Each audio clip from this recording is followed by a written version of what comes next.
I found out about the $94 million the same day I lost my house. Sitting in that courtroom, watching the judge read numbers that made my head spin, I realized I'd walked away from everything for a man who couldn't even afford his own car payment. The look on my face, I still see it in my nightmares. Pure, devastating shock. My name is Cassie Davis, and 6 months ago, I thought I was trading up. I left my husband of 13 years for Preston Langford, luxury cars, expensive dinners, promises of the life I deserved. What I got instead was a front row seat to watching my entire world collapse while my ex-husband became a multimillionaire. And the worst part, I had no one to blame but myself. Asterisk, 2 hours before that courtroom disaster, I was sitting in Richard's office, my divorce attorney, feeling pretty confident about the settlement. I wore my navy dress, the expensive one I'd bought with money, Holden never questioned. My hair was perfect, my makeup flawless. I was ready to walk away with half of everything.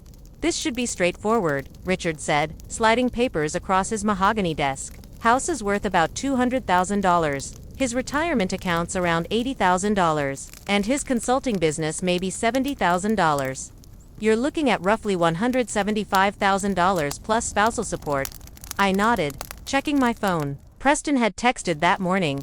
Can't wait to celebrate tonight, babe. Our new life starts today. God, I was so naive. What about his work contracts? I asked, more out of curiosity than concern. He's been traveling a lot lately. Richard shrugged. Small consulting stuff, aviation safety. Nothing major shows up in the financials. I signed papers, feeling like I was finally taking control of my life. Finally, choosing myself over settling for comfortable. Holden was a good man, but good wasn't enough anymore. I wanted spectacular. The irony would hit me like a freight train. 2 hours later, the first red flag should have been how calm Holden was during the separation. 3 months earlier, when I told him I was leaving, he just nodded, paid our dinner check at that overpriced restaurant like I'd mentioned the weather. No begging, no anger, no desperate promises to change. Just acceptance. That's great, he'd said evenly. Best of luck with everything. At the time, I thought it proved my point. He didn't fight for me because he didn't really love me. Not the way Preston did, texting me constantly, planning our future, calling me his queen and promising to spoil me. Now I realize Holden wasn't giving up. He was letting go. There's a difference. When I packed my things well, when I hired movers while he was at work, I felt this weird mix of guilt and excitement. Guilt because our house had been happy, mostly. Excitement because Preston's world looked like everything I'd ever wanted. I left Holden a note on the kitchen counter. Thanks for everything. Enjoy your simple life. I meant it as a final reminder that he wasn't enough. That simple, stable, comfortable wasn't what I deserved. 6 months later, those words would haunt me. Preston's lifestyle was intoxicating, at first. Designer restaurants where he knew the sommelier by name, weekend trips to beach resorts, a downtown condo with floor-to-ceiling windows and a doorman who called me Mrs. Langford before I corrected him. Soon, babe, Preston would say, kissing my forehead, once your divorce is final, we'll make it official. I want to give you everything. The sex was incredible. The attention was addictive. After 13 years of Holden's quiet predictability, Preston's intensity felt like coming alive. But there were weird moments, like when he'd get nervous about splitting dinner checks, or when his phone would ring and he'd step outside to take calls, or when I suggested we look at houses together and he'd deflect. Let's wait until everything's settled with your ex. I told myself he was being respectful, letting me handle my divorce before we made big decisions together. I was such an idiot. The first crack in the fantasy came 3 weeks before the court date. I was staying at Preston's condo, technically his business partner's condo, but he'd said it was temporary while his place was being renovated. We were drinking wine, planning our celebration dinner for after my settlement, when his phone rang. I need to take this, he said, stepping onto the balcony. I couldn't hear everything, but I caught fragments. I know it's overdue. Need more time? Liquidation isn't happening as fast as when he came back in. His face was tight. Everything okay, babe? Just business stuff. Nothing for you to worry about. But I did worry, because in my experience, when men say don't worry about it, that's exactly when you should start worrying. I started paying attention to details I'd ignored before. How he always paid cash for dinners. How he drove a different car, sometimes a Honda instead of the Porsche. How he'd get tense whenever I mentioned long-term plans. but I pushed those concerns down. I was about to be financially independent. Even if Preston had some temporary money issues, I'd have my settlement to contribute. We'd figure it out together. Another decision I'd regret. Asterisk, 2 weeks before court. My sister Sophie called. Cass, I need to tell you something about Preston. I was getting a pedicure, feeling relaxed and confident. What about him? I did some research. Online, his dealerships are in bankruptcy. My stomach dropped, but I forced a laugh. That's impossible. He just bought me a $300 dinner last night. I'm looking at the court filings right now. Langford Luxury Motors filed Chapter 11 8 months ago. He owes millions. I hung up on her. But that night, I couldn't sleep. I lay next to Preston in his business partner's bed. In his business partner's condo, watching him breathe peacefully while my mind raced. The next morning, I did my own research. Sophie was right. Not only was Preston bankrupt, but he owed $2 million in personal guarantees on loans he couldn't repay. The cars I'd seen him drive were leased under other people's names. The condo belonged to his business partner who was letting him stay there temporarily while the bankruptcy sorted out. Everything was a lie. But I was in too deep to back out. My divorce was almost final. I'd already burned my bridge with Holden. And maybe, I told myself, maybe Preston would bounce back. Maybe we'd rebuild together. I confronted him that evening. I know about the bankruptcy, I said quietly. Preston's face went pale, then hardened. Who told you? It's public record. Why didn't you tell me? He sat down heavily on the couch. The business partner's couch. Because I knew you'd react like this. I knew you'd panic. You lied to me. I'm handling it. The dealerships are just reorganizing. This is temporary. Preston, you're $2 million in debt. And you're about to get a divorce settlement. We'll be fine. That's when I realized the horrible truth. Preston needed my settlement money as much as I'd needed his lifestyle. We were both using each other. But I'd been honest about what I brought to the table. He hadn't. The morning of the court hearing, I felt sick. Not just nervous, actually nauseous. I'd barely slept, playing out different scenarios in my head. Best case, I got my settlement and figured out what to do about Preston later. Worst case, Holden's lawyer had dug up something about my unreported income from Mom's real estate business, and the settlement would be smaller. I never imagined. There was a third option. Preston drove me to the courthouse in his leased Honda. The Porsche was in the shop, he said, but I knew better now. Just remember, he said, squeezing my hand, this is our new beginning. Whatever happens in there, we're starting fresh. I wanted to believe him. God, I wanted to believe him so badly.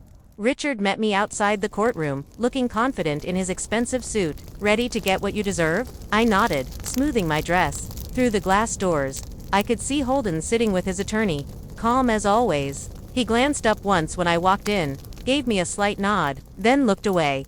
Even facing his ex-wife in divorce court, the man was unflappable. That should have been my second warning.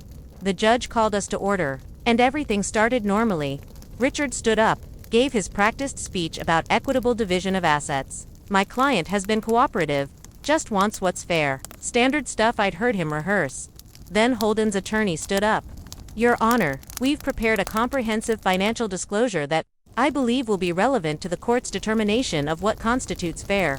He handed a thick binder to the bailiff. Another copy went to Richard.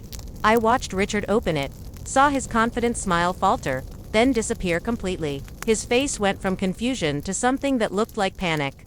What is it? I whispered. Richard was flipping through pages frantically, his hands actually shaking. The judge was reading silently. After what felt like forever, she looked up. Mr. Voss, were you aware that your client has been receiving unreported income from her mother's business for the past 18 months? My blood went cold. The consulting fees. The ones Mom had been paying me for marketing advice. Money I'd never declared on our joint tax returns. No, Your Honor, Richard said weakly. This is the first I'm hearing of it.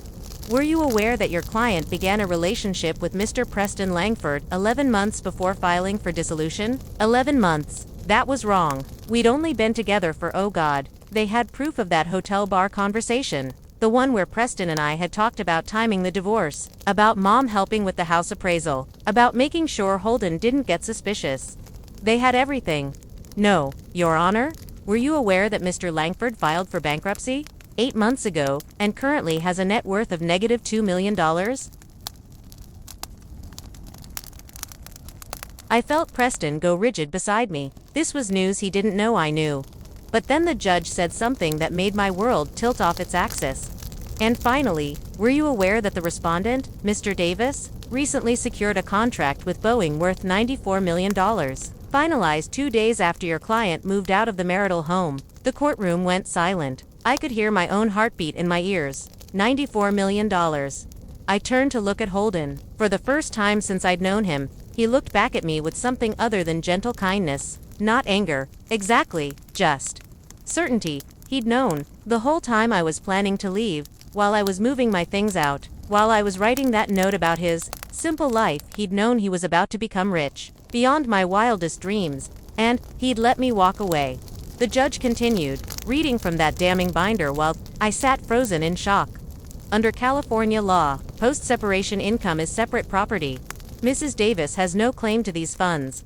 No claim. $294 million. I'd left him 2 days before he became a multimillionaire. Richard was frantically whispering to me, but I couldn't process his words. All I could think about was that note I'd left. Enjoy your simple life. Holden's life was anything but simple now. And mine was about to become very, very complicated. Furthermore, the judge continued, the marital residence has severe structural issues, septic system failure, underground oil tank contamination, estimated remediation costs of $200,000. The property has negative equity. The house I'd wanted so badly in the settlement, it was worthless. Everything I'd thought I was fighting for was either gone or poisoned. We're going to take a 15-minute recess, Judge Hendricks said. Mr. Voss, I suggest you have a frank conversation with your client about settlement options. This case is not going the direction you anticipated. During the recess, Richard pulled me into a conference room and shut the door. Cassie, we're in trouble, big trouble. I was crying now, mascara running down my cheeks. How bad? The unreported income. That's tax fraud. The IRS will be very interested. The evidence shows premeditation and conspiracy to defraud your husband, and the property you wanted has negative value. What are my options? Richard's face was grim. Take whatever they offer and pray they don't press criminal charges. Criminal charges? For leaving my husband. Through the conference room window, I could see Holden in the hallway with his attorney. He looked calm, professional, like he was handling just another day at the office, because for him, this wasn't emotional anymore. It was just business. I'd made it business when I started planning my exit strategy, 11 months before I left. When I let Mom help me hide money and manipulate the house appraisal. When I convinced myself that being strategic about divorce was just being smart. Now Holden was being strategic too, and he was better at it than me. The settlement conference was a massacre. Holden's attorney laid out the facts with surgical precision. My hidden income, my affair timeline, Preston's bankruptcy, the house's negative equity, Holden's Boeing contract worth more money than I could properly comprehend. Your client concealed income, committed tax fraud, and conspired to defraud my client, he said calmly. The house she's claiming has negative equity. The boyfriend she left him for is bankrupt. And my client just secured a contract worth $94 million that she has absolutely no claim to. Richard tried to negotiate, but we had no leverage. None. What are you offering? He asked weakly. They slid a document across the table. The house with all its debt and cleanup costs. My personal belongings. My car. And $20,000 cash. $20,000. ID. Walked away from a man who was about to make $94 million for a bankrupt car dealer, and a house that would cost me hundreds of thousands to make livable. Where will I live? I asked, my voice barely a whisper. The house is unlivable. That's not my client's concern, Holden's attorney said. You made your choices, Mrs. Davis. You chose Preston Langford, who can't afford to take you to dinner without checking his bank balance. You chose to leave a stable marriage for a fantasy. Now you're living with the consequences. I looked across the table at Holden, really looked at him. He wasn't angry. He wasn't vindictive. He was just done. I made a mistake, I said, the words tumbling out before I could stop them. Yes, you did. I'm sorry. Sign the papers. Cassie, move on with your life. His attorney placed a pen on top of the settlement document. I stared at it for a long moment, thinking about the note I'd left him. Enjoy your simple life. His life wasn't simple anymore, but mine was about to become very, very simple, and very, very poor. I signed my name with shaking hands. That afternoon, I sat in Preston's Honda outside the courthouse, staring at my copy of the settlement. How bad is it? Preston asked. I laughed, but it came out more like a sob. I get the house that's worth negative $200,000, my car, and 20 grand. Preston was quiet for a long moment. What about spousal support? What about your bankruptcy? We stared at each other, two people who'd been playing fantasy while reality waited patiently to destroy us. So what now? He asked. I looked at the courthouse, then at him. I guess we figure out how to live on $20,000 in love. Preston's face told me everything I needed to know about how much he valued love without money. 3 weeks later, he moved out of his business partner's condo, and, out of my life. * 6 months after the divorce, I was working retail at Nordstrom Rack, living in my friend Sarah's spare bedroom, and learning exactly what simple actually meant. Simple meant taking the bus because I couldn't afford car payments and rent.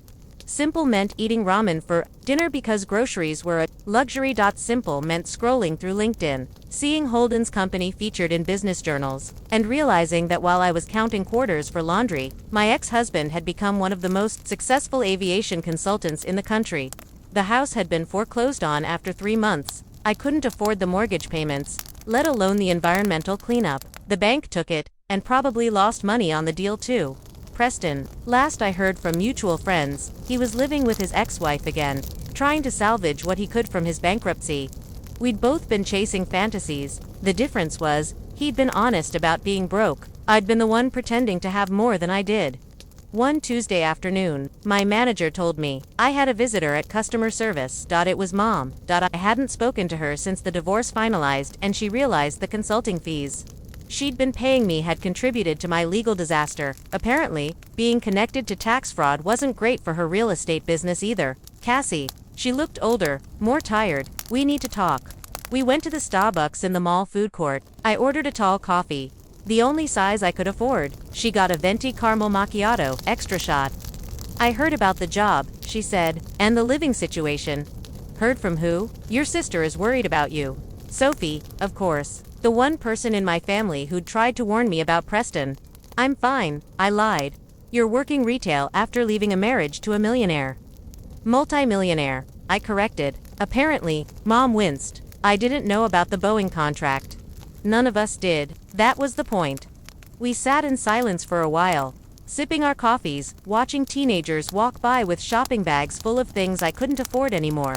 Do you regret it? Mom asked finally.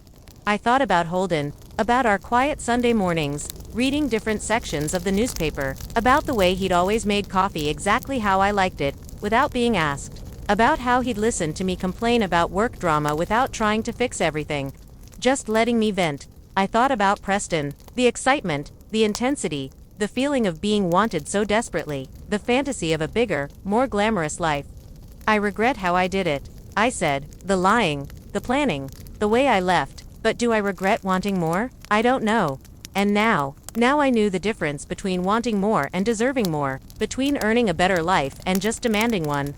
Now I'm learning what I'm actually worth, I said, without someone else's money to hide behind. Last month, I saw Holden at the grocery store. I was buying generic pasta and store-brand sauce, calculating whether I could afford the good Parmesan or needed to stick with the pre-grated stuff. He was in the wine aisle, checking his phone, looking successful in a way that seemed natural on him now.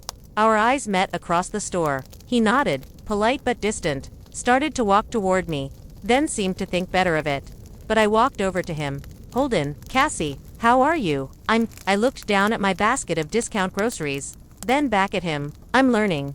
He followed my gaze, and I saw something soften in his expression. Not pity. Exactly. Just recognition of where I was now versus where I'd been. I saw the article about your company in the business journal. I said, you're doing really well. Thank you. I wanted to apologize for everything, the lying, the way I left. That note, I left you. You deserved better. Holden was quiet for a moment. You made your choices, Cassie. I made mine. Do you ever wonder what would have happened if I'd stayed? He looked at me directly then, and I saw something I'd never seen in 13 years of marriage. Complete emotional detachment. No, he said simply, I don't. He walked away, and I stood there in the grocery store, holding my basket of cheap pasta, finally understanding what I'd really lost. It wasn't the money, it wasn't even the marriage, it was the last person who'd loved me for who I was instead of what I could give him. These days, I'm building something different, not the fantasy life I thought I wanted, not the comfortable life I'd walked away from, something harder, but something that's actually mine. I'm taking night classes in marketing, real marketing, not the fake consulting I did for mom. I'm saving money slowly, but I'm saving. I'm dating a guy named Marcus who teaches high school and drives a 2015 Honda and splits dinner checks with me because that's what equals do. It's not glamorous. It's not the Instagram-worthy lifestyle I thought I deserved, but it's honest. It's mine. And slowly, carefully, I'm learning to be proud of that. Sometimes, I think about that note I left Holden. Enjoy your simple life. He's enjoying his complex, successful, multi-million-dollar life with someone who probably appreciates what she has. And I'm learning to enjoy my actual simple life, the one I'm earning, day by day, choice by choice. It took losing everything to realize that simple doesn't mean settling. Simple means real. The other night, Sarah asked me if I ever regret leaving Holden. I was folding laundry, my laundry, that I paid for with money I earned, and thinking about the question seriously. I regret how I left. I said finally. I regret the lying and the scheming and thinking I was smarter than I was. I regret hurting someone who'd been good to me. But do you regret leaving? I thought about Holden's face in the grocery store, the way he'd looked at me like I was a stranger, the way he'd said no when I asked if he ever wondered what if. I regret losing the person who loved me, I said, but I don't regret finding out who I am without him. Because here's what I learned. You can't build a real life on someone else's foundation. You can't find yourself by losing yourself in someone else's dream. Preston was a fantasy, Holden was a safety net. But this working for everything I have, making my own choices, paying my own bills, being alone with my thoughts without anyone to blame or credit, this is real, and real.